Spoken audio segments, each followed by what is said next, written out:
ape. And some people on social media get annoyed when I say we're apes, you know, religious types, Americans. One bloke said to me, "Speak for yourself, dude, I ain't no ape." And I sent back, "Well, you are, because we're all apes." He went, "Nah, what's a gorilla ever done? We've walked on the moon." I sent back, "What do you mean we? You've done fuck all. You've spelt moon wrong." It's weird, isn't it, when people take credit for the sort of rest of the species, because that's what's pushed civilization forward, you know, a few geniuses along the way. Like, there's 8 billion people on this planet. Most of us do nothing. We eat shit and die. Like, if there was a meteor heading towards Earth to definitely destroy it, 4 billion people would get down on their knees and pray to their particular god, and a few hundred scientists would work out how to get Bruce Willis up there to stop it. It's an odd concept, praying, for me. I can't work out how God decides. All those people praying at once for different things. Is it like best idea wins? Or is it a democracy? Like he puts things at each issue, he goes, right, votes for and against, you know. If it's a democracy, we're in trouble. We're a tiny nation. Like, next time there's a flood warning in the West Country, if we're all going, "Oh, I hope everyone's okay." If the whole of China is going, "Yeah, fuck Bristol." There's a billion of them. More about China later.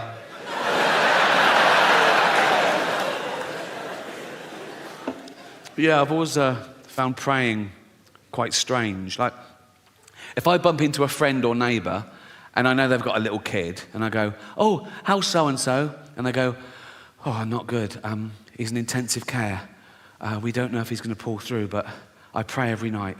What I do, as an experiment,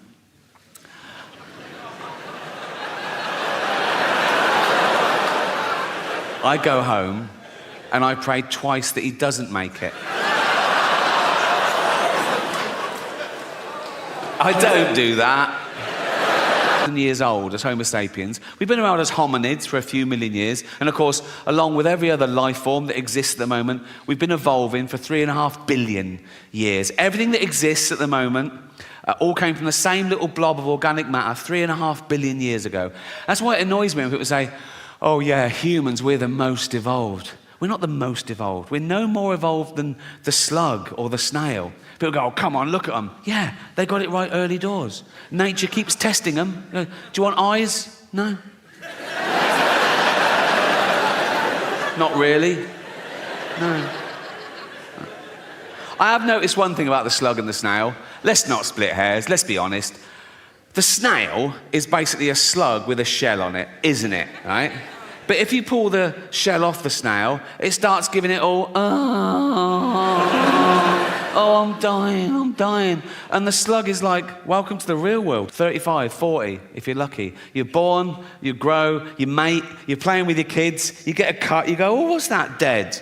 Right? But now with antibiotics in medicine, we've pushed that forward. A child born today can expect to live to about 100. And scientists said soon that'll be 120. And science also said that in the near future, there's no reason, with proper care and attention, that human beings won't regularly live to 150 years old, which is amazing until you remember that we get a set number of brain cells, right, which we only lose. You can't get them back. So in the future, there's going to be 15 billion people on the planet, you know, half of them are going to be over 100, and they're all going to have Alzheimer's. It's going to be like Dawn of the Dead. It's going to be fucking horrible. My auntie died of Alzheimer's. I don't know how you die of Alzheimer's. She forgot to live.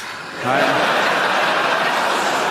And for the last couple of years, she was in her home, and my cousin, her only kid, used to visit her like once a week, and it got more and more depressing because soon she didn't recognise him, and then she didn't know who she was, or you know, and then she died. And at the funeral, we were sort of reminiscing about the good days, some of the funny, absent-minded things she said and did, and we realised, oh, probably that was the beginning of the disease before it was diagnosed. And this is a true story. Once, my cousin went home from work, and he went in, and she went, "Your tea's in the oven. I've had mine already." He went, "Oh, cheers, Mum." And it was like a fish pie, right? He ate the fish pie, and he went, "Oh, God." And he ran upstairs, vomited, went back down and went, "Mum, the fish is off. I've just been really sick." And she said, "Yeah, it made me really sick." not your grandparents. They grew up dodging bombs and their firstborn having polio and the menfolk dying at 50 of lung disease. They could take a fucking joke, right? It was all about the wind-up. I used to wind up my mum all the time. This is a true story. When I went off to university, after about a week, I phoned home. My mum answered. She went, "Hello?" I went, "It's Ricky." She went, "You all right?" I went, "Not really. I'm in hospital. I think I'm blind." She went, "What?" I went, "No, I'm only joking." Right? She went, "You silly bugger." She went, "I could have had a heart attack." Right? And she's right. She could have had a heart attack. And I knew that. That's how committed I am to having a laugh. Gervais, duh. Yeah. And they're sad that their baby's got AIDS, but they're sort of laughing along. Armageddon, And it gets to that bit, baby's got AIDS. And she goes, "Oh my God, Jeff, why are they all laughing at us and our baby with AIDS?" And Jeff goes, "Well, they're not laughing at us per se." She goes, "Well, they are. They've named us and everything. They're literally laughing at us in this bit." And Jeff goes, "Yeah, but we're a fictional couple with a fictional baby with AIDS. Anyone offended by that is a fucking moron." And then he goes, "And at least he didn't do the accent." So... And then she goes, "Yeah, but only because Jane begged him not to." Working class kids, particularly from working class mums, because they're busy, they're doing everything. They're keeping men in check, they're bringing up kids, they're going to work, they're saving the world. They haven't got time. They have to frighten their kids into behaving well. They have to go to dark places to shock them into not fucking dying. Do you know what I mean? So, like, if I was little and my mum made my tea, and it wasn't my favourite, it was boiled potatoes instead of chips every day, and I went, "I don't like them," my mum would go straight to, "Course you do. There's children your age in Africa and they're starving to death." Right? And I go, "Jesus, all right." You know what I mean? The true story, I was 7 years old, right? And I'd been playing in the park and I came running in and my mum went, "Ricky, come here, sit down." There must have been a local pedo incident, right? And my mum went, "Never go in the toilets in the park again." And I went, "Why?" She knew she couldn't explain paedophilia to a 7-year-old, right? But this is what she came up with. She said, "Because there's a man going round and he's cutting little boys' willies off." I was like, "What? That's a fucking thing, is it? That's a..." I didn't sleep for a week. And it worked. I never went in those fucking toilets again. But she knew instinctively. If she'd have gone, "Ricky, come in, sit down. What's the matter? Never go in the toilets again." "Why not?" "There's a paedophile." "What's a paedophile?" "Oh, he's a man who gives you sweets and puppies." Bring it on, you know what I mean? At 7 years old, I'd wank off anyone for a puppy. I'd be like that, wouldn't it? Be like that.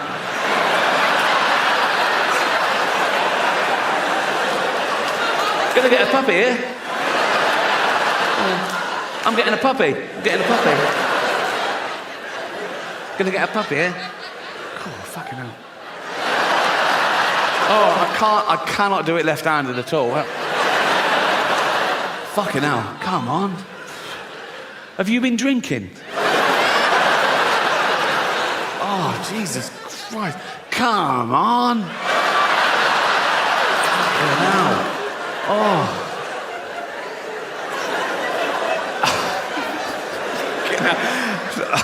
I've started, so I'll finish.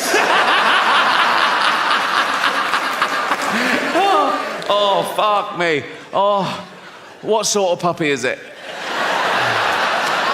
A what? A Labrador? Throw in a kitten, I'll give you a blowjob. I'll go over that. Kitten, puppy, come. Evidence of people murdered in the Holocaust, and he films them coming into a Jewish cemetery, and they each leave a stone on the grave to represent their family members that were murdered, and it builds up, and it's very moving. And so I think I get the ambiguity. Does it have a sad ending? Yes, in the sense that 6 million Jews pointlessly lost their life, but no, in the sense that there was still enough left over to build a little rockery. So...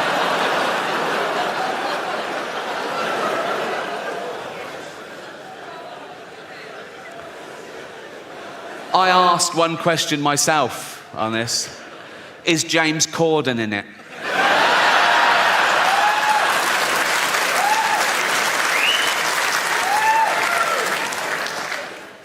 I did look at one other film briefly, Titanic, right?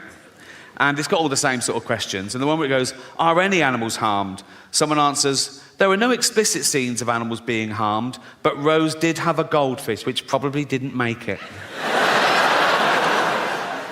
I think the goldfish in the bowl on the sideboard when the boat hits the iceberg, and he's all like that, right? And people are running around going, we're going in the water. And he's all smug then, and he's going, don't worry about it. Oh no, not water. Then he gets in the sea and he goes, well, it's very salty, isn't it? It's very salty.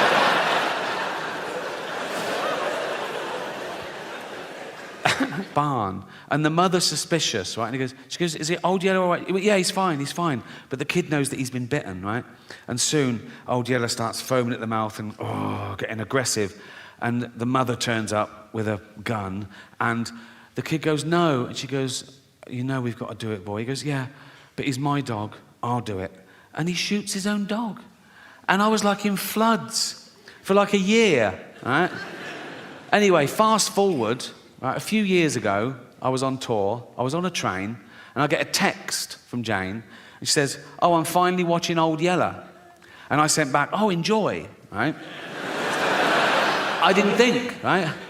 20 minutes later, I get a text, nothing happens to that dog, does it? I couldn't believe my fucking luck. I thought she knew, so I sent back, no, of course not. 1 hour later, I get a text, you cunt.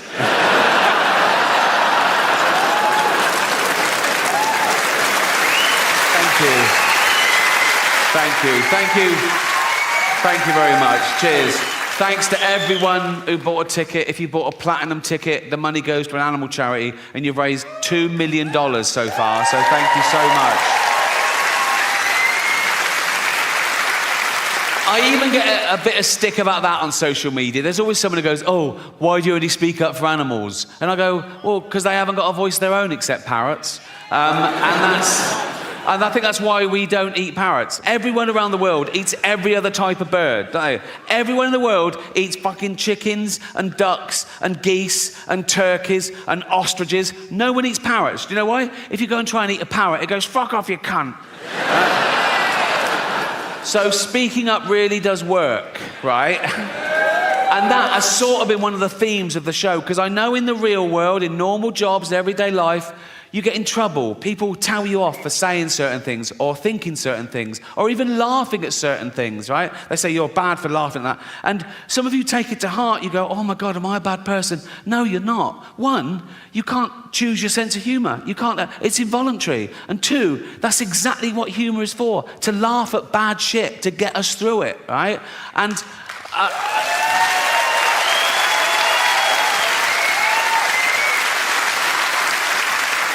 And we've established you can't even choose your own thoughts. How often have you been on a train station and you've suddenly thought, what if I just pushed that bloke? And then you go, why have I thought that? Am I a psychopath? No, you're not. You're the opposite. You're a safe pair of hands. You're testing yourself. You're reminding yourself how terrible that would be. You're a good person, right? I don't get that one. What I get is I'm talking to a really sweet old lady and I suddenly start thinking, what if I just spat in her face now? Why would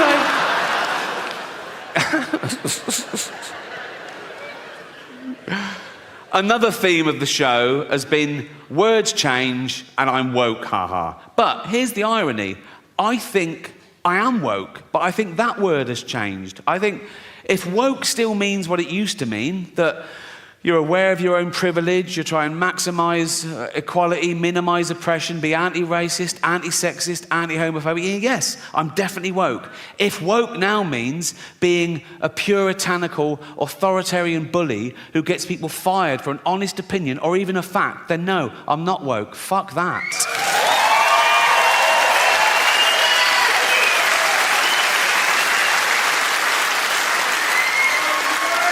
But here's the deal. To each their own, laugh at whatever you find funny. All laughter's good and you're amazing. Good night.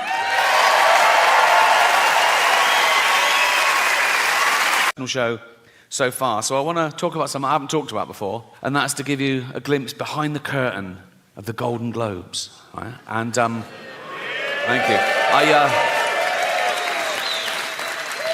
I last hosted the Golden Globes in 2020. It was the 5th time over a 10-year period, and I liked them more and more, and the last one was my favourite, because the world changed in that 10 years. You know, like the first time I hosted them in like 2010, the press of America, they hated me. Right? Who is this annoying Brit insulting the most important people on the planet? By the last time I hosted, they were like, yeah, go on, fuck them. Fuck them, right? Because ordinary people had got sick and tired of being lectured by these multi-millionaire, nothing wrong with that, these liberal elite entertainers telling them how to vote and how to recycle, when everyone knew they were getting free jet rides to Pedo Island. So it really hit the zeitgeist. But it was always the same deal. Whenever they said, do you want to host? I said, yeah, I'll host. I said, but I'm going to write all my own jokes, which was unheard of, apparently. I said, I'm going to write all my own jokes, and I'm not going to rehearse, so you can't hear the jokes beforehand, and you can't cancel any. And they let me do that. I did have to show a lawyer the jokes about an hour before to make sure I hadn't broken any laws, and I never had, because I know the law. Sometimes the lawyer would go, are you sure you want to say that? Right? And I go, is it legal? They go, yep, technically. I go, let's do it. Right? I've never had a joke stopped by the Golden Globes. That says something about them, to be fair, right? So, anyway, thank you. This last time, they said, oh, you've got to see the lawyer the day before now. I went, OK, great. So I was driven to the Beverly Hills Centre, and they're all setting up, right? And the photos of the A-listers are all in their chairs. I go, oh, there's Brad, there's Lisa. And they went, good. I went, oh, great. I went, yeah. And then the head lawyer, he was about 60 years old. He had, like, white hair. He went, oh, yes, there was one thing. Now, I did this joke. I don't know if you remember. It went, the world got to see James Corden as a fat pussy. He was also in the movie Cats, but no one saw that. And it goes on at one point, I go, but Dame Judi Dench said it was the role she was born to play, because she loves nothing better than plonking herself down on the carpet, lifting her back leg, and licking her own minge. Right? So, this lawyer went, he said, this is all true, by the way. He went, when you say James Corden is a fat pussy, that's just referring to his role in Cats, right? I went, yeah. Yeah, definitely. Nah. And he went, OK, great. I thought, this is easy. I wanted to go, call yourself a lawyer, right? And that was it. And I went, have a great show. And I left. And as I was leaving, I saw one of the other lawyers lean in and show this head lawyer his iPhone. And the head lawyer went, oh, yeah. He went, oh, sorry, Ricky, can you come back a minute? Right, so I'm there. I went, yeah. So he had the phone there. They'd looked up the word minge. I thought I'd gotten away with it, right? So it's now like I'm getting told off. And the head lawyer said, now it says here that the word minge is a derogatory term for female genitalia. I went, well, yeah, it's a slang word for vagina in England. You don't even use it here, do you? He went, no, we don't, but we go around the world, and with due diligence, now we know it's derogatory, we'll have to bleep that word live. I went, don't bleep the word, like, because people at home won't know what I've said. It'll ruin the... I said, it's literally the punchline. He said, if it's derogatory, I have to... I said, well, what word could I use that you wouldn't bleep? And he went, well, you could say vagina. I went, I'm not saying vagina, right? Nothing funny about it. It's so clinical. I was thinking, Judi Dench at home going, why is he talking about my actual vagina, right? I said, minge isn't like that. It's like, it's not so specific, because vagina's so... Where's your vagina? There, right? Where's your minge? There. It's like... Then one of the younger lawyers went, what about box? I went, I'm not fucking saying box, mate, right? So imagine looking at her own box, right? I said, minge is perfect. I said, people won't know what... If they're American, they won't know it. I said, it's not offensive. It's like... I said, kids use the word in England. Right? They weren't having it. So I said, what about flange? Right? So they looked up the word flange, right? And he went, well, that'd just be confusing, because in America, a flange is a part of a sink unit. I went, oh, well, I said, please let me say minge and don't bleep it. I was really rooting for minge, right? It was like 12 Angry Men. I go, no one's leaving till I can say minge, right? And after about 10 minutes, I wore them down. Whatever, said, oh, that won't work. So I was going, please. I said, I'll write them. You won't get any complaints and all this sort of. And eventually, the head lawyer went, okay, you can say minge. I went, and you won't bleep it. He went, no, we won't bleep it. I went, you promise? He went, yes. And I left. I knew they would. And they fucking did, right? So, when I said minge, I pointed.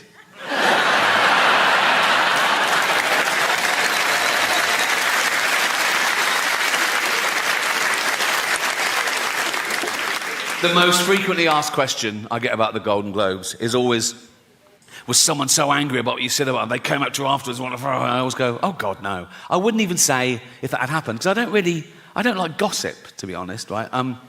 There was one guy I thought took it the wrong way, right? It wasn't the cameras went to him, and I'm not in control of the cameras, so I think he was caught in the headlights. It was Elton John, right?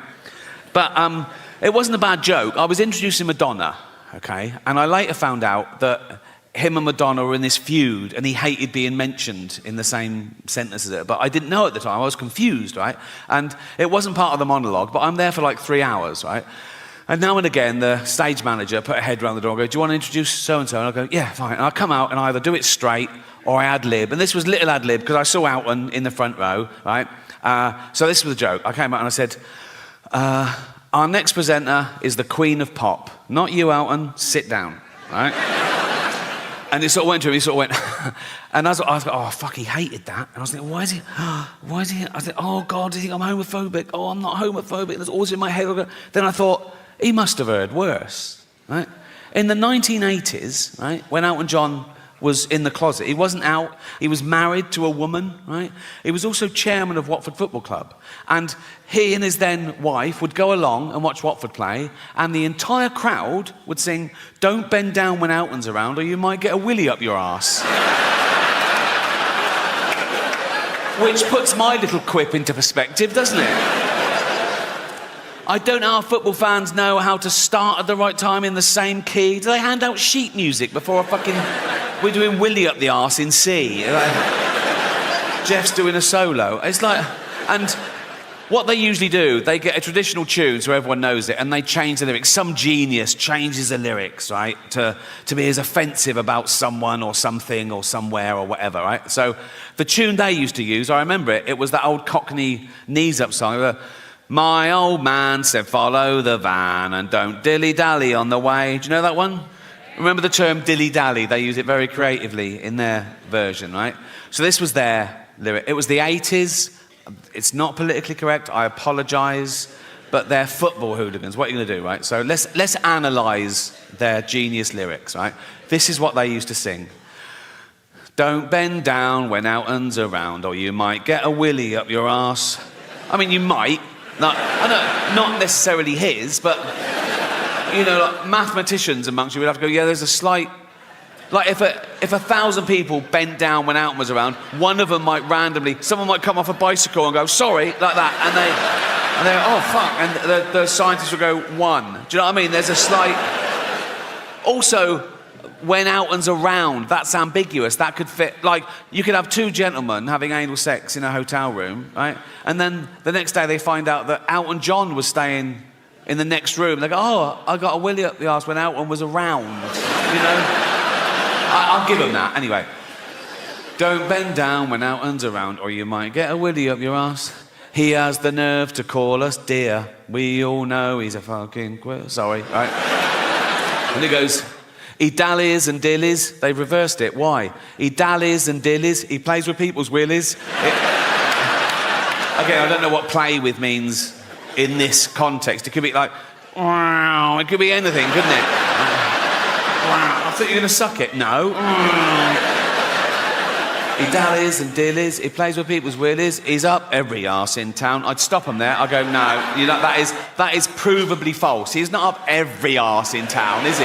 We can prove that. Right, take a small town. Take Watford. 120,000 people. He is not up 120,000 arses, is it? I mean, half of them are women, so 60,000 tops, right? And I don't think he's been up 60,000. And if he has, good luck to him, but that's not my point. This is my point, right? what did his then wife think of that? Because he's in the closet, right? You know, and she's just married Elton John the pop. She's in love. She's so proud of him. Elton John, and he's chairman of Watford. She goes like, I'm married Elton John the pop star. I'm married to Elton John the pop star. And then the entire crowd sing, don't bend down when Elton's around or you might get a willy up your arse. She must have gone, why are they singing that, Elton? And he goes, I don't fucking know, watch the game. You know what I mean? It must have been awkward. Well, that's nearly it for me, but I've just, I said earlier, I've never had a joke stopped by the Golden Globes, and that is absolutely true, but I've just remembered a joke that I stopped myself, because I bottled it a bit, and I think I was being overcautious. I want to share it with you, right? So, I got the chance to introduce Jason Momoa. Do you know who Jason Momoa is? Yeah, right? So I thought the meta joke would be to show my hypocrisy and my cowardice. Like, I'm okay to slag off actors, who's scared of actors, but when it comes to a big dude, right, I'm not so brave. So I was going to go, I've got nothing bad to say about our next presenter, because he's got a cock like a baby's arm, right? And I told my mate I was going to do that, and my mate went, do you think people think that's racist? I went, why is it racist? He went, well, because he's a person of colour, and I went, no, but it's nothing to do with that. It's to do with the fact that he's so big that he'd probably have a cock like a baby's arm, right? So I didn't do it. And I had a great follow-up as well. I'll tell you the whole thing. This is the whole thing. This is what I was going to do, right? Right. So I go out and go, I've got nothing bad to say about our next presenter because he's got a cock like a baby's arm. Unlike Peter Dinklage, who's got an arm like a baby's cock.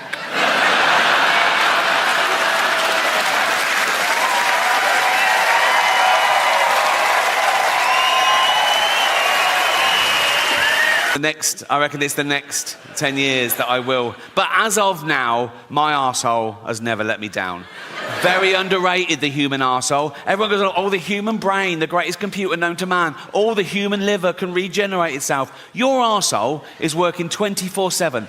Even when you're asleep, it's like that. You're not coming out. You're not coming out. You're not coming out. Nope. You're not coming out. And you're not coming in.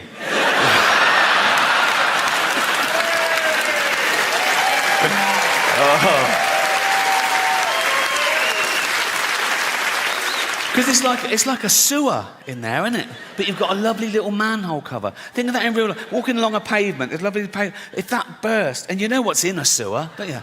Piss and shit and cum and dead goldfish, and fetuses.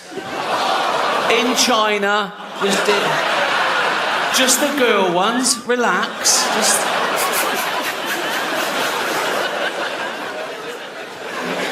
I'm at that age now as well, because I'm in entertainment. People say, oh, you can have a facelift. I go, no. Have you seen facelifts? They're still just that. Like that. You know what I mean? You go to the doctor, and the doctor goes, do you want to look old or Chinese? You know, it's like, nothing wrong with looking Chinese if you're Chinese. If you're not Chinese, it's a bit weird. It's offensive. Why is that allowed? You're not allowed to black up. Why can you do that? Maybe there are terms and conditions to make sure you're never that racist. Like the doctor goes, right, we've done the eyes, but never leave the house in a little lampshade, because...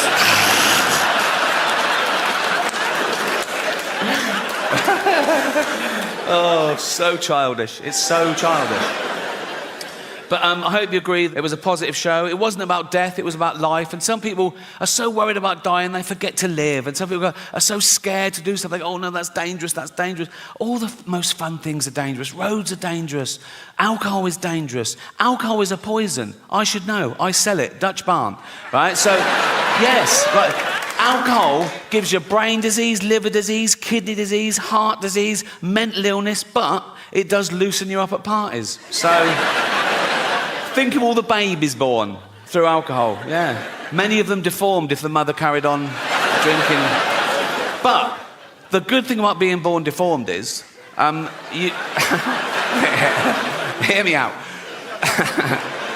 The good thing about being born deformed is you can start drinking at a much younger age and no one gives you... Do you know what I mean? You see a normal kid drinking, you go, you little bastard. You see a deformed kid drinking, you go, yeah, go on. You know what I mean? You know what I mean. You're 8 or 9, you've had 27 painful operations, you've met Ollie Murs, have a drink, you know. Well, as you can see, I run out of quality material. What you feel, if you feel you're a woman, that makes you a woman. Cool. You know, I'm not one of these bigots that think having all that done is science going too far. You know?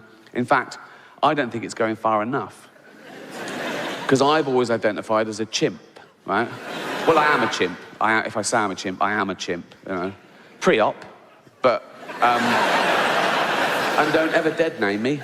Don't ever call me Ricky Gervais again. From now on, you call me Bobo. So, I'm going to have species realignment. I'm halfway there, to be honest. I'm sort of short with short legs and long arms. I sort of stoop like that. My back's getting hairier by the day.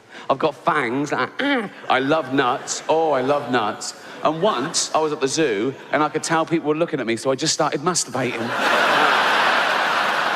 So, I am a chimp, right? I am a chimp, if I say I'm a chimp. And so I've got to live as a chimp for a year, then have hormones, get me all nice and hairy. That'd be lovely, right? I'm going to stay a male chimp, so I can keep all that, right? A male heterosexual chimp, keep the same girlfriend. Jane will be happy. She loves me. She loves chimps, so, you know. And I reckon that's got to be easier for a man to turn into a chimp. We're so close. Than for a man to turn into a woman in many ways. You know what I mean? A bit of hair and a top lip like that, as opposed to your cock and balls ripped off and a hole gouged out into... No, I'm not a doctor, but that is the gist of it. I know which one I'd rather have done. And I'm not saying I think chimps are better than women. No way. Right? Any ladies here, right? I can't see you, but to me, every single one of you is equal to a chimp. So I'm gonna have all that done. So hair with that, right? I'll do all that. I'll do all the I'll retain the ability to speak English, like in emergencies. If I'm talking to Jane, I'm going, she's going, what is it, Bobo? What is it, Bobo? You left the fucking oven on. There's a fire. What, are you telling me that if Caitlyn Jenner was being chased by a wolf, right, and there was a big fence, but she had a long pole, she'd revert, she'd be over that fucking easy. So, all that done, all that, all that, doing all that, right? I'll be legally a chimp. I'll be properly chimped up, right? I'll be able to use chimp toilets and everything, right? And then I'll be walking along Hampstead High Street, holding Jane's hand. Come on, Bobo. Like that, right? We don't even hold hands now, so I don't know why she's suddenly all over me just because I'm a chimp, right? But we'll be all in love, maybe matching jumpers. So, walking along, come on, Bobo, in love. Just two guys, And then if a bigot in a white van slows down and goes, that's fucking disgusting, I just fling shit at him and run up a tree. And that's why that joke isn't transphobic, so... Cheers. Liam Neeson. Oh, he nearly got cancelled, didn't he? Liam Neeson. Now, I don't know why he told this story, but he did at a press junket to a journalist, right? And it was where he just started saying, it was 30 years ago, he said, and my friend came home and she'd been raped, right? And that's not the funny bit.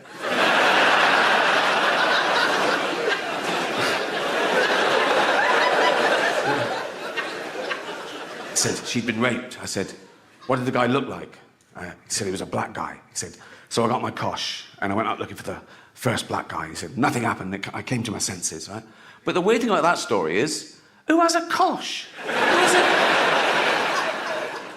But it was touch and go. They cancelled the premiere that night because of the backlash and that people wanted the film to be deleted. And I get it. Some people can't separate the art form with the artist's personal life. Now, I know Liam. I've worked with him. He's a lovely man. He's definitely not racist. But when that broke, even I was like, oh, will I ever be able to find Schindler's List funny again? You know,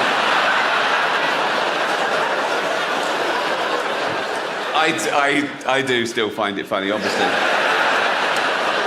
Moves with the times, like everything else. Just think of that. In a few generations, we've gone from owning slaves, being legal and respectable in the eyes of God, to a racist being the lowest of the low, isn't he? A racist is the worst person in society these days. Actually, a paedophile is the worst. Goes paedophile, then racist.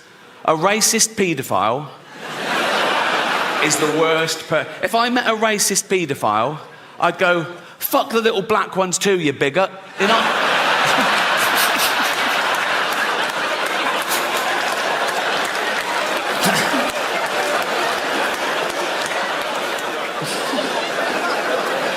That's fine. They won't cancel me for that. I mean, they've been trying to cancel me for about 15 years, and they've always failed. And often the people trying to cancel me have been other comedians writing for the posh papers, doing that thing they always say, he's punching down. Well, comedy should punch up. We only punch up. We punch up. Their idea of punching up, they have a go at Boris Johnson. How the fuck is that punching up? You know, the cunt is learning disabled. He's like this fucking waterlogged Gary Busey, fucking albino Eggman thing. He can't string a sentence together. Have you heard him talk? He's like, he's a fucking moron. That I punch up, I have a go at people like, I don't know, Stephen Hawking, right? Yes, the greatest brain that's ever lived. He can take it. And he wouldn't even have minded when he was alive, because he's part robot, isn't he? I think he's basically a talking chair, so you can say what you want. And he was on Epstein's island, apparently, so fuck him. I don't... What was he doing there? Why do I want to go? Why? Why do I? You're not just there doing fuck. I would go, what? I know pedos who'd kill for a ticket to that. And he's just taking up a space. It's probably DEI or something. And they go, we need one. Like, I'll go, what are you doing here, Steve? He go, I'm thinking weird shit. Fuck off.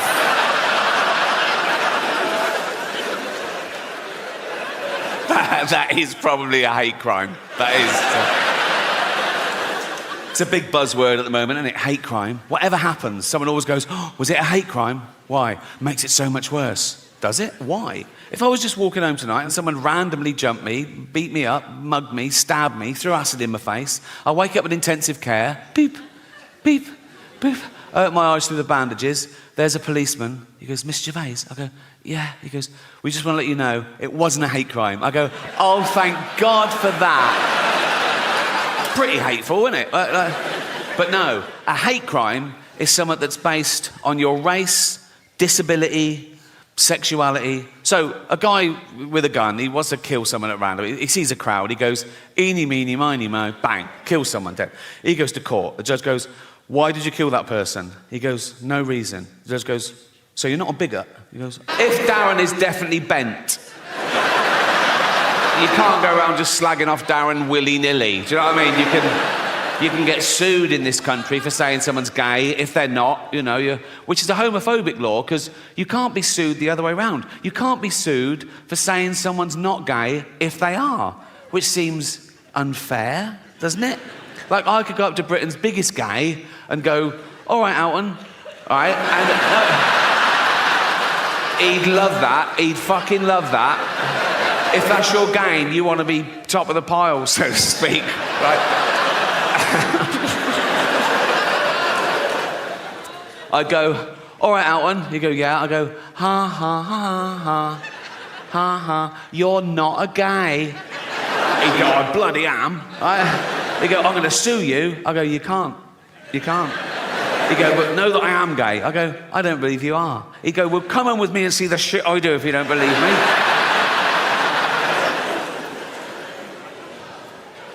Of course, the word queer has changed. Again, traditionally, the word queer used to mean someone who was attracted to the same sex as themselves, a gay man. Right? Now, the word queer can mean a straight man who wants some attention. I'm all queer now. Are you? Yeah, I'm right queer now. I am. Are you? Yeah. What about your girlfriend? Yeah, she's queer and all. We're just two queers queering each other up. Suck a cock? Nah.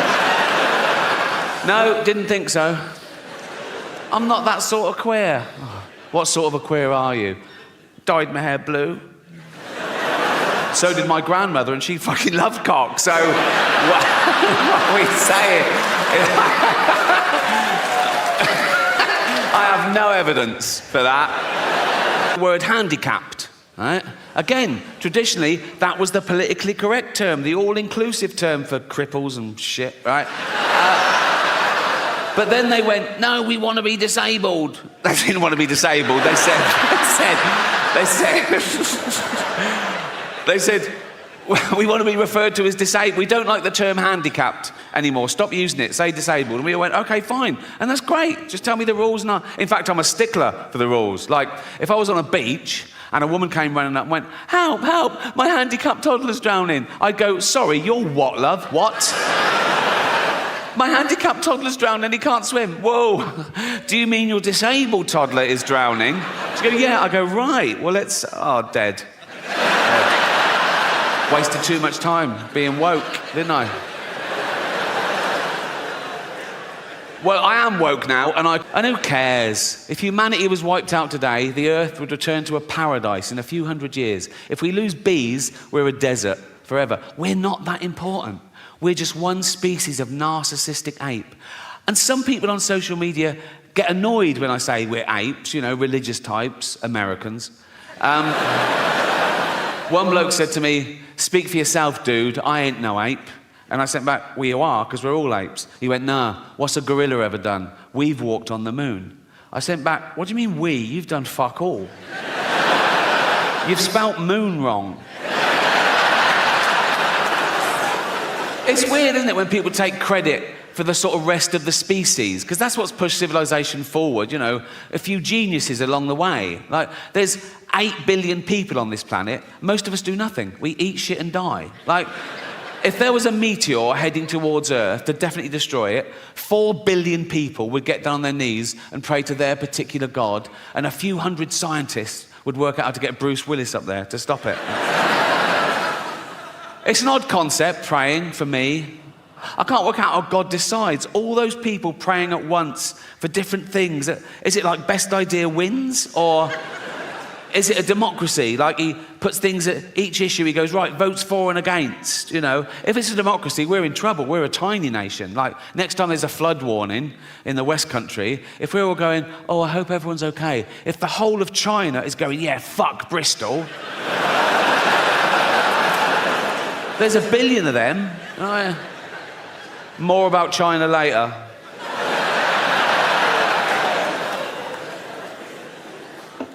Yeah, I've always found praying quite strange. Like, if I bump into a friend or neighbour and I know they've got a little kid and I go, oh, how's so-and-so? And they go, oh, not good.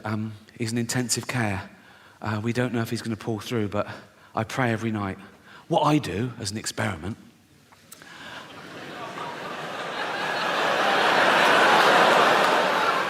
I go home and I pray twice that he doesn't make it. I don't do that. On a serious note, I've been doing I'm at that age where I'm glad we haven't got a Harold Shipman knocking round. Do you know what I mean? Those of you too young to know who Harold Shipman is, right? He is our most prolific serial killer, right? He killed 300 people. He killed old people. That's my point. He'd have his eye on me, go, oh, give him a few more years. And he was a doctor, right? But the reason you haven't heard of him, right, is because he never appears in those lists of the worst serial killers. And he was like one of the worst ever, but he didn't act like a serial killer, right? He was a GP, he was old school, he had a little shirt and tie, little tweed jacket, little beard, little glasses. He'd do house visits, he'd go on to see Edna, 85. You all right, Edna? Yeah. Do you want a cup of tea? Yes, please. And he'd make Edna a lovely cup of tea, right? Then he'd just put her in a lethal amount of opioids, right? And he'd just give Edna the tea and watch her drink it and fall asleep and die. And that was it. He didn't even masturbate. You know? Yes, it is a waste, sir, yeah.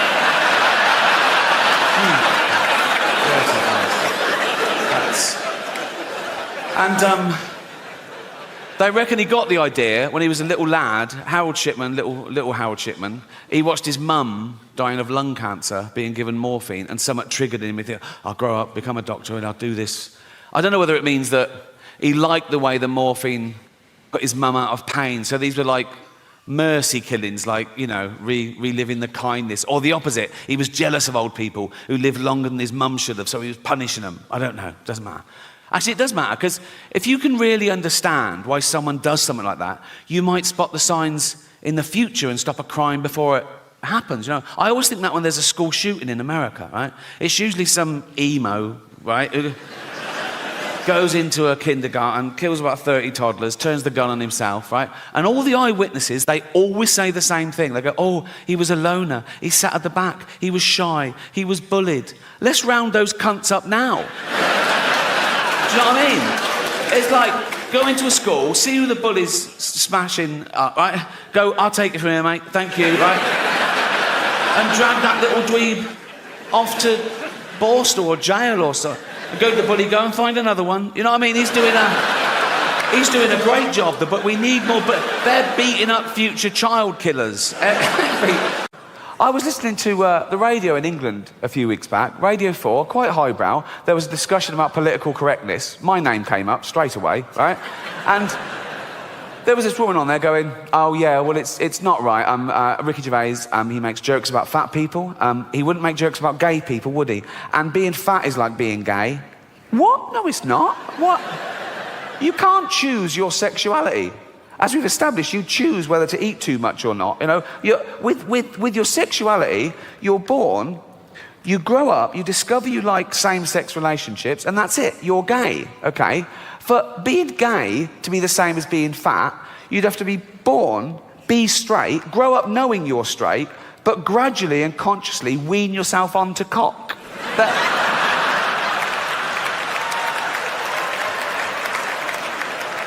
Oh, happy 16th birthday, son. This is Raoul. Suck his cock. Sorry, father? Suck his cock. 16 now, suck his cock. I'm heterosexual. Oh, with his newfangled words. Suck his cock. Come on. Right. I don't like cock, father. Doesn't like cock. How do you know if you've never tried it? Ah! Suck his cock. I don't... Suck one cock. Suck... that's not sucking it. That's playing with you. Put it in your mouth. Put it... Look, have a go. You might like it. Oh, it's not so bad, is it? I fucking love these. If that happened, then being gay would be the same as being fat, but it doesn't, so it's not, okay? I was on a plane last year, okay, going from New York to LA, okay? And me and my girlfriend were one side of the plane, there was the aisle, and the other side, there were these two huge fat women, okay? Proper fat. One of them just got on and went, can I have a belt extension? Yeah, of course you can, you've earned it, right? So, proper. In fact, I was thinking of calling the pilot out and going, should one of us swap with one of them? Otherwise, we're just going to Canada. Do you know what I mean? And one of them was even fatter than the other one, okay? And she was there, and she'd got on the plane with one of those takeaway buckets of fast food. Bucket! I mean, there's your first clue. When did that happen? When did fat people just give up? When did they go into a shop and go, oh, fuck it, just treat me like a farmyard animal? Really? Give me it in a bucket. In fact, just strap it to my fucking head and I'll just... A bucket?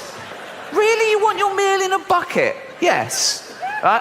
So, she's there and she's chowing down, right? And I swear, she turns to her fat friend and says, this is the best fried chicken I've had all day.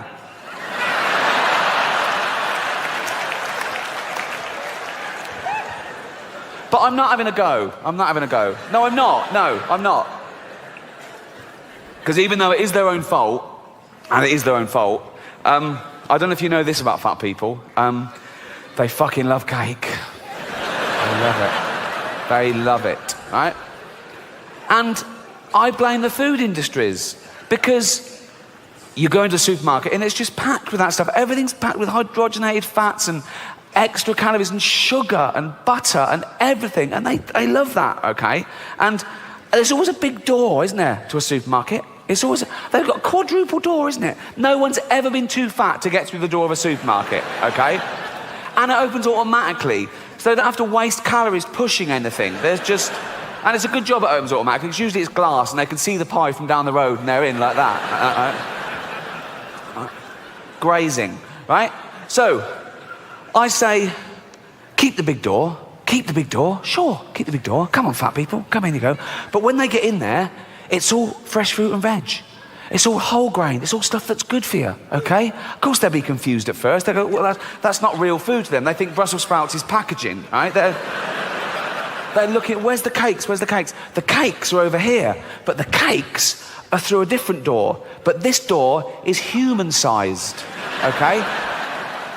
So now they go, there's the cakes. They go, oh, fuck, I can't get in. I can't get through the fucking door. I can't.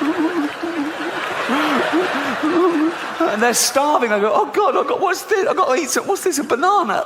Right. And they go back. Oh, no, I still can't. Back another carrot. They're back and forth for days, and the fat's fallen off them. Soon they can slip through the door and have a cake. They can't get out again. No, but I mean... But we've got to do something. We've got to intervene.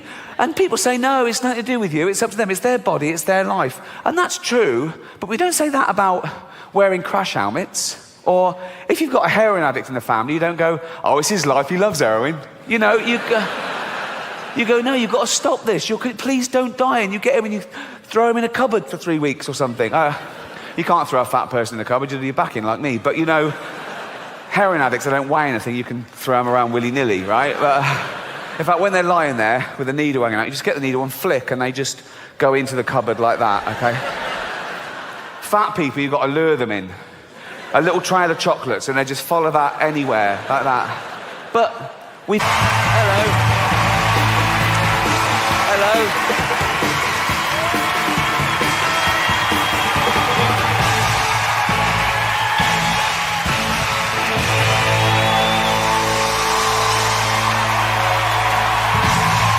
Thank you. Hello, Chicago. How are you? Wow. Wow. Thank you so much. Thank you so much. Thank you. Thank you. That was an amazing welcome. I should explain something straight away. Usually when I come out on stage, it's amazing, okay? I'm doing cartwheels and backflips. It's fucking spectacular, right? But I've hurt my back. That's true, actually. I've pulled a muscle in my spine playing golf. I know what you're thinking. Serves me right for playing such a stupid game as golf. But, no, I've been in agony. I'm actually on painkillers right now. So, no, it's true. If I suddenly start talking like Paula Abdul, you'll know why. I'm not drunk. So, when the doctor... This is true. When the doctor gave me the painkillers, he said, no, you can't drink alcohol with these. And I went, I don't want them then. Anyway... He went, what? I said, give me some you can drink alcohol with. Right? And he went, well, you're not meant to drink with any painkillers. Who are you, my fucking mother? Just... So I've been walking around like the Elephant Man for days, but without the big cock, obviously. I assume he had a big elephant's cock to match the head. No, that would make things all right then, wouldn't it? That would sort of balance it out. No, because then he'd look in the mirror and he'd sort of go, oh, no. Oh, look at that fucking head. Oh, hold on, though. What's going on down here? Hey! Oh, swings and roundabouts. Let's celebrate. The buns are on me. So, yeah, that's my problems. I didn't cancel, though. Don't you hate that when an artist cancels? You turn up and goes, concert cancelled due to sore throat. Oh, or I couldn't go on, I was depressed. Oh, poor little artist. Oh, can you imagine a labourer trying that? Turn up going, I've got a little tickle and I'm fed up. Oh, move the fucking bricks, mate. Never cancel. I had a gig in Dublin a couple of months ago, okay, and as you know, Dublin is in Ireland, which is off, it's off the coast of Great Britain. It's not part of Britain, but it's very close. It's sort of like our Cuba, I suppose. It's like...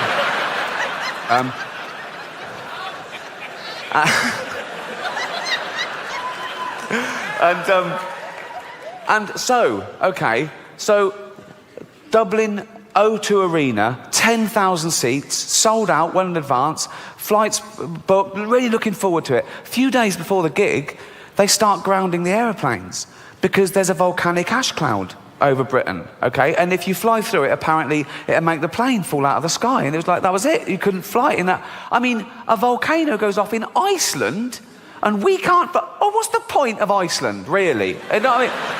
What are they, just fill in all the volcanoes with concrete, okay? Just, in fact, tarmac the whole country and make it a car park for real Europe, because it's a waste of fucking space, okay? And so, I'm thinking, well, I've got to get there. I can't cancel. And there were sort of pop stars and people coming over and they were cancelling their flight because they couldn't get in and out. I thought, I can't. So I hired a helicopter to and from Dublin. It cost me £12,000, right? Just because I couldn't bear to let anyone down or take the ferry. They were still running, sure. But that would have meant mixing with the general public. This is about as close as I ever. So, I don't know if you're affected by the volcanic ash cloud, but I had friends that were stuck all over the world and they missed weddings and funerals and they had to put themselves up in a hotel for extra days that they hadn't budgeted for and they couldn't get their money back because the airlines were saying, no, we can't pay you because the insurance companies won't pay us because they're saying it's an act of God. What is an act of God? No, if you believe in God, that's sort of the definition of him, isn't it? That he does everything. Isn't that right? Everything is an act of him. He's all-powerful. He's everywhere but one. He invented everything. There was nothing before him. He invented time, everything. He's across it all, okay? He doesn't miss a trick, and he's not absent-minded. A volcano going off, it's like him going, fuck, I'll leave the oven on. You know, it's... And who are these insurance companies that can decide what is and isn't an act of God? How do they know? Okay, have they got a hotline to God? They call him up, do they? Ring, ring, ring, ring. Hello? Can I speak to God, please? Speaking. Oh, I didn't think you'd answer the phone yourself. What do you want? That volcanic ash cloud. Was that you? Yeah. Yes, that was an act of me, all right. So I shouldn't pay out. No, don't fucking pay out money, son. No. Brilliant, brilliant. While I've got you here, did you make a tree fall on Steve Baxter's car? There's a lot of Steve Baxters. Steve Baxter, 2 Acacia Road, Hounslow. It happened at 2:15 on the 3rd of June this year. 2:15, 3rd of June. No, that wasn't me. I was in Africa that day giving AIDS to babies.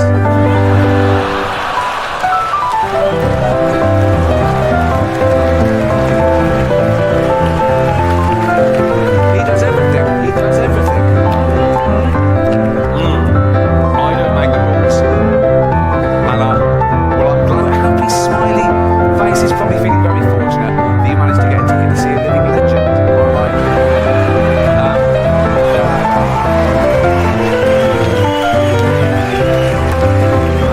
I know. Watch special of the year. I thought everyone loves me now. Everyone loves me now. Then I got this tweet.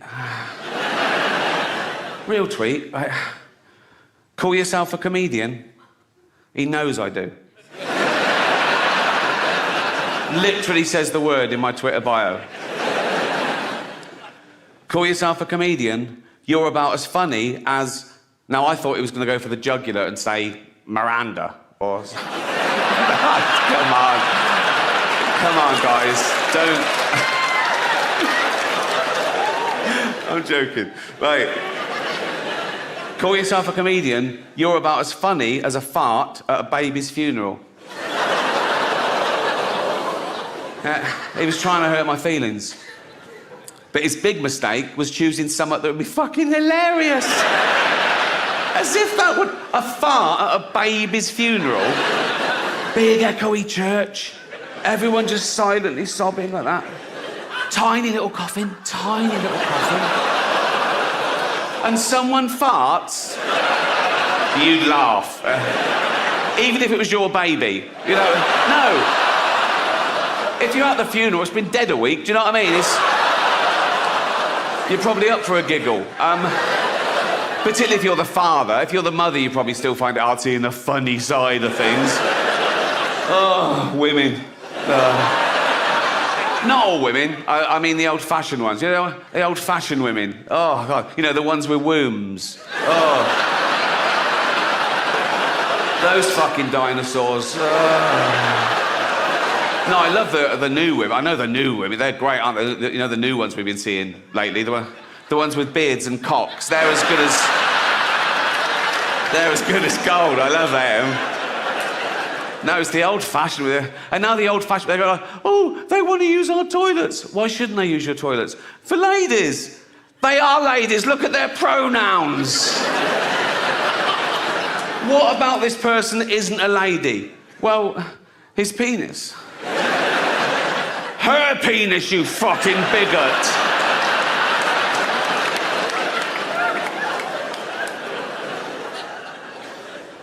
What if he rapes me? What if she rapes you? You fucking turf whore.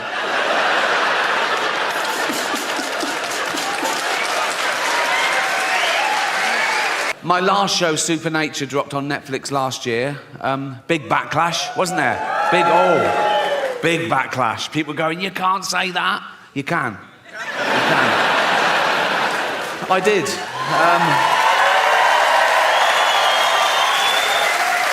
Yeah, the inevitable backlash, which made it the most watched special of the year. So, I've learnt my lesson. No, I have learnt my lesson, and that's why I'm going to be woke from now on. It's about time. Well, I'm sorry. Well, I am woke, and now I'm woke. The first thing I've got to do is change my Twitter bio. Because at the moment, it's like a list of the shows I've created. But now I'm woke, I've got to pop in the word anti-fascist. So people know I'm not a fascist, because that is a big problem at the moment. People come up to me on the street and they go, Rick, have you been imprisoning journalists? I go, no. They go, oh, interesting. They go, have you been gassing Jews? I go, no. They go, well, pop it in your bio then, you silly cunt.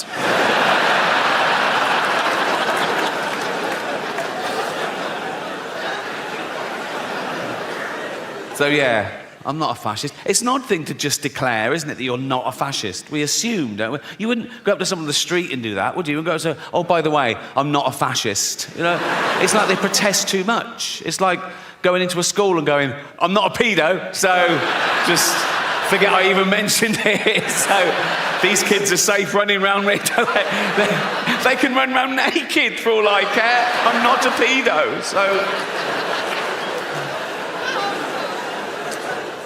Of course, the word fascist has changed. Traditionally, the word fascist meant a member of a far-right authoritarian regime that uses militarism and violence to suppress individual rights. Now, the word fascist can mean liked a Joe Rogan tweet. So, words change, yeah? And that's part of the reason I'm going to become woke, is words change, and I don't want to be left behind, you know? I don't want to end up like my granddad in the 70s. Oh, he was all like, coloureds this and queers that. Oh.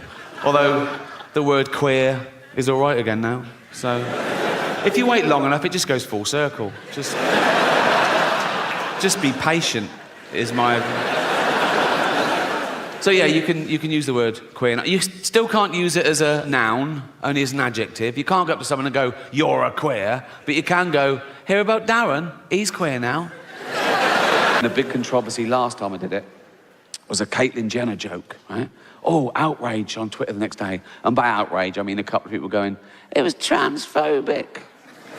It wasn't transphobic in the slightest. It was a joke about a trans person, but the joke had nothing to do with that aspect of her existence. And that's the other thing about offence.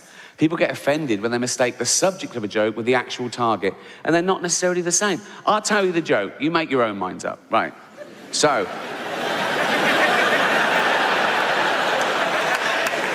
it's live, so they go, and now your host for the 68th Annual Golden Globe Awards, please welcome Ricky Gervais. They go, and they're all clapping, all the actors are looking up, smiling at me nervously. It's brilliant, right? So I just go... relax, I'm going to be nice tonight. I've changed. Not as much as Bruce Jenner. Obviously.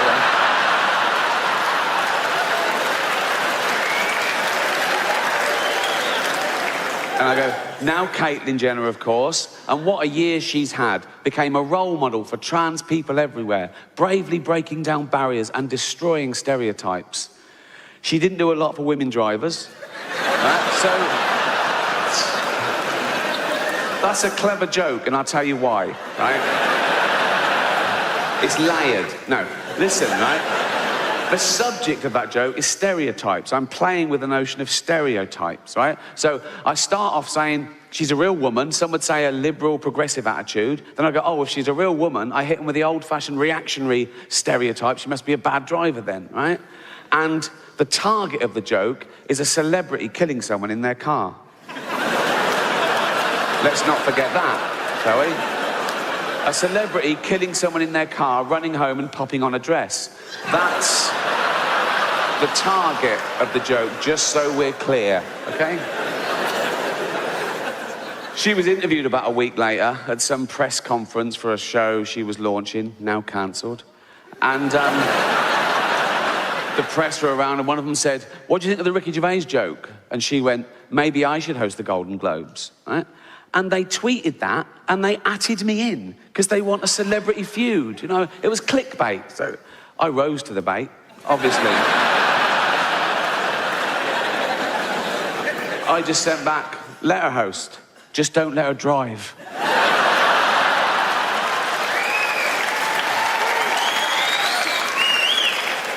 Another website that was in the room, Entertainment Weekly, they tweeted a different headline, and they atted me in as well. And their headline was, Caitlyn finally breaks silence over Ricky Gervais.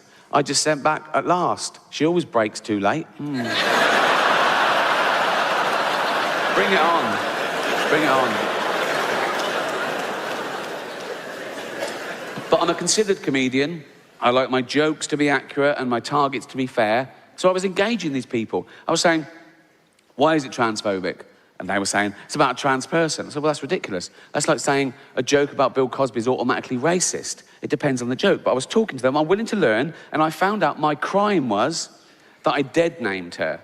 Now, I'd never heard that term, you know, before a day after the Golden Globes, and that was saying her old name, and even acknowledging that she used to be a man. But she did.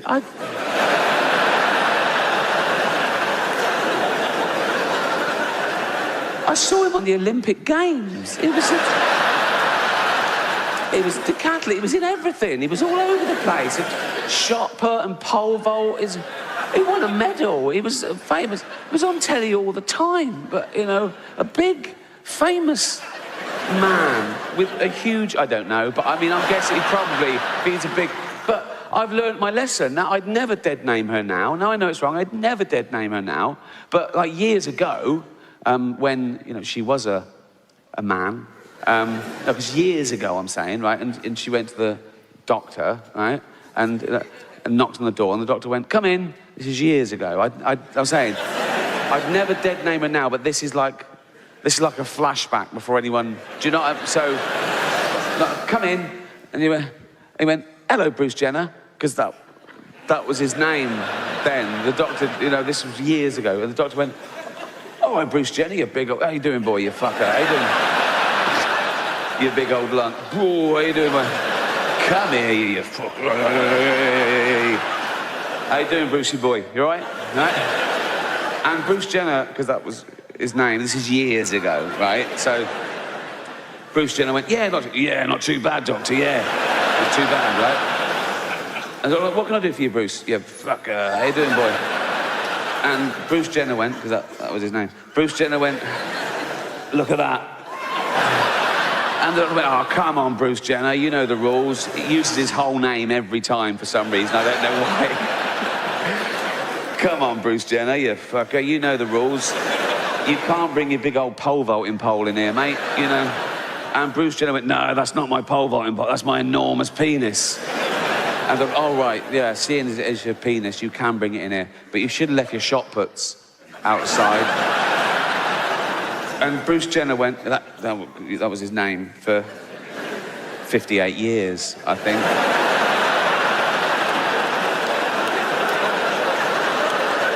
He went, no, they're not my shot puts, they're my enormous testicles. That's where I get my testosterone and my spunk and shit, right? And the doctor went, oh, yeah, that makes perfect. I am a medical man, and that you're a big bloke. Oh, you fucker. How you doing, boy? You're a big... You're big, and you would have a big old cock and balls. They're beautiful. They're a bit familiar, isn't it? And I go, no, but you must be very proud of them, Bruce. Bruce should have went, oh, this is going to surprise you, doctor. I want to get rid of them. And the doctor went, what? Why? Oh, they get in the way. Get in the way of what? Fucking driving, for one thing.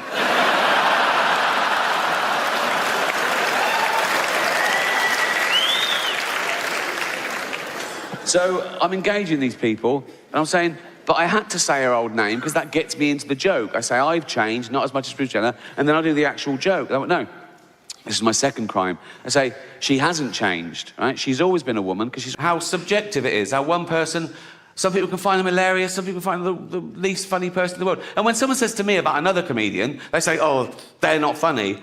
Even if I agree with them, I stand up and I say, well, you can't say that. You've got to say, you don't find them funny, you know. And I hate it when people say, that joke was offensive. I gotta say, no, you've got to say, you found it offensive. Because it's all about feelings, and feelings are personal. And there's loads of types of comedy, and comedy evolves, you know. There's a new type of comedy at the moment called woke comedy, right? No, it's very progressive, you know. There are some clubs now where the comedian has to sign a thing saying he won't say anything contentious or he won't say anything that could offend anyone. It's a safe space for the audience. Woke comedy. And I tried to watch a bit of it, and I decided I'd rather watch Louis C.K. masturbate.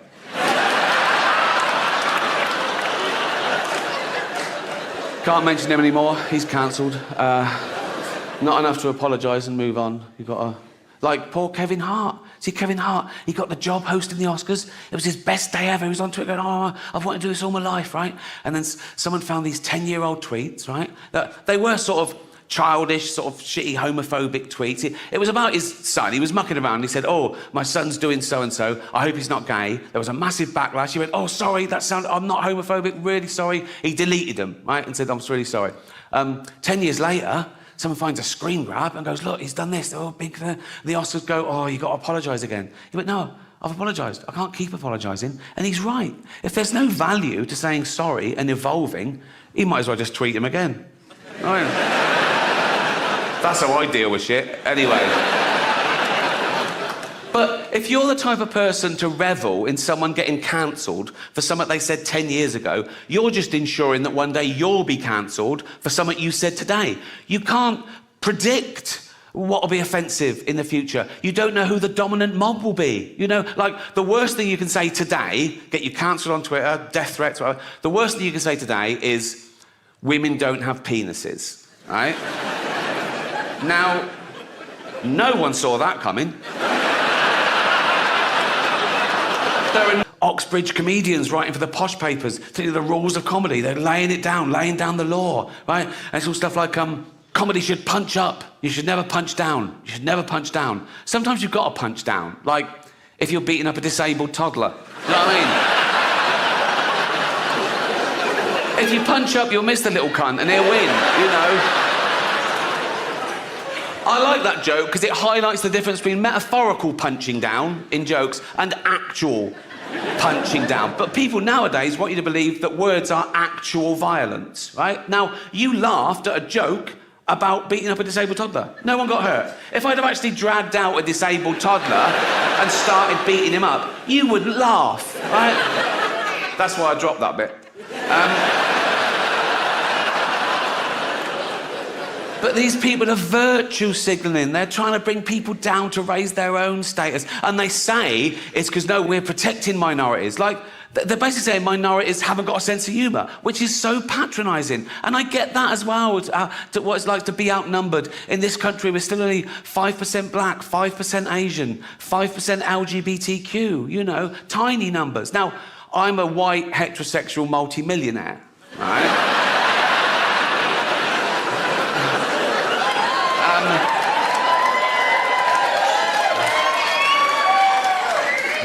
There's less than 1% of us.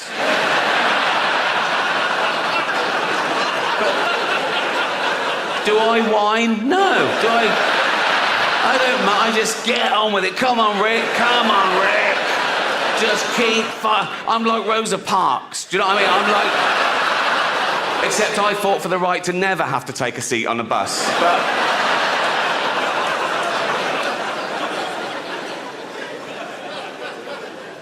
Just people complain about things they don't have to watch. It doesn't affect them, you know? And again, everyone's got the right to be offended and complain, but they've got to know that we're not trying to offend. That's not our aim. You know, we're trying to make you laugh. We're trying to give you a good time. And yeah, here's the deal, right? So I riff. If I say something tonight that's so offensive, so off that you've never heard anything so fucking off the charts in your life, right?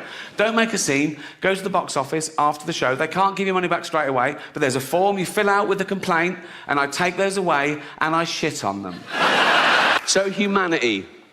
What is humanity? What are we? Well, we've touched upon it there. We're great apes. Not metaphorically, we're literally great apes.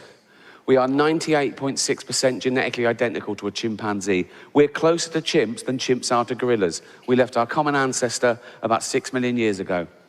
We have the same life cycle.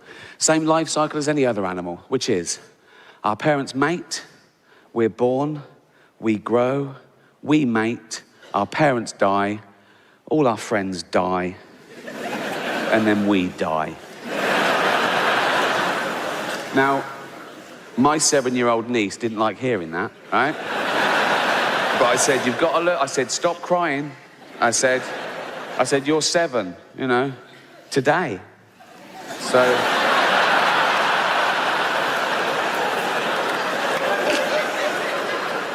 any more grisly and this party's cancelled. So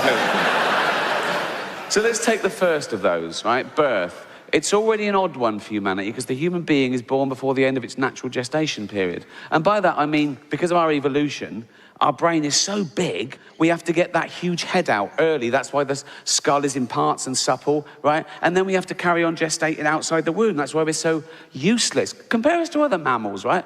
A giraffe is walking along, it goes, oh, I'm proper pregnant, right? I'm gonna have a baby giraffe right here, right? Yeah, there it is. See you later, right? And the baby goes, Mum, can I get it's gotta be fucking ready, right? We're helpless, right? Just think of that, right? 9 months, we're just growing in this perfect environment, just like that. Just everything's... It's like being in a little Kate Bush video, right? And then suddenly, and you're being squeezed out of an hole near an arse. You're covered in shit, they're screaming. You go, I can't breathe. Someone goes, yes, you fucking can, right? That's the first 1 second of life on Earth. You don't know where you are. You can't choose where you're born. I was born in a place called Whitley Estate in Reading, right? Yeah, no, I wouldn't have chosen that. I'd have chosen Hampstead. I did choose Hampstead. It just took me 45 years to be able to afford it, right? Very different, my upbringing, you know.